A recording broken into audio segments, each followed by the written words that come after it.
Holy Land Miracle.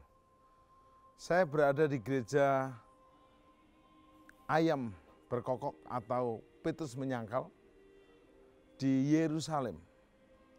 Di samping kanan saya ada patung yang menyerupai Rasul Petrus dengan seorang hamba perempuan, hamba yang lain, dan seorang perwira Romawi.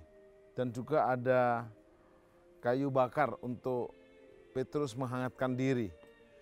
Di Markus pasal 14 ayat 66 mencatat Petrus menyangkal Yesus. Sebelumnya Yesus sudah mengingatkan Petrus, awas-awas, berjaga-jaga, setan akan menampi engkau seperti menampi gandum. Ada yang akan disingkirkan, ada yang berisi untuk terus digunakan, dan ada yang akhirnya yang merupakan ampas-ampas disingkirkan. Tapi Petrus berkata, tidak guru, sekalipun aku akan masuk penjara, mati, aku tetap bersama engkau. Apa yang terjadi? Petrus sudah diingatkan oleh Yesus, tetapi dia dengan gayanya berkata, enggak bisa, saya tetap semangat. Tapi akhirnya di Markus pasal yang ke-14 ayat 66 ini, Petrus didatangi hamba perempuan.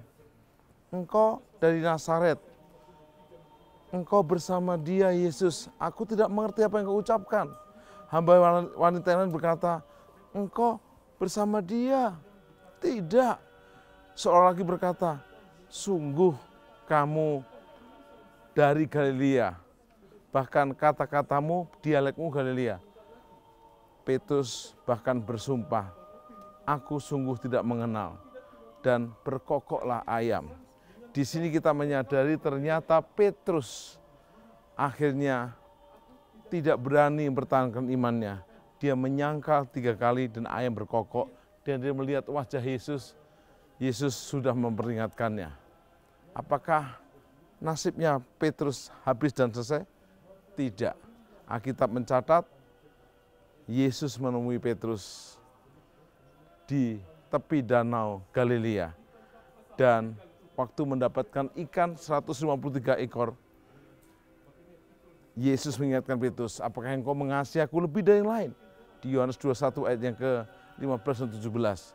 Dan Yesus berkata, Tuhan, engkau tahu, aku mengasihi engkau lebih dari yang lain. Karena itu gembalakanlah domba-dombaku. Dan kita tahu, Petrus sekali khotbah, 3.000 orang bertobat. Dan banyak orang sakit disembuhkan, lumpuh berjalan, bahkan mati dihidupkan. Kita tahu akhirnya Petrus membangkitkan orang mati. Petrus siap disalibkan, kepala di bawah, dan jadi alat Tuhan. Mari kita bersama-sama berani untuk comeback, balik kembali cinta Tuhan. Kalau kita pernah jatuh dan gagal, tidak sampai tergeletak. Bertobat dan ikut Yesus, kembali melayani Dia. Seperti Petrus bisa comeback dan kembali, menulis surat Petrus, menjadi penatua, dan dipakai sangat dahsyat.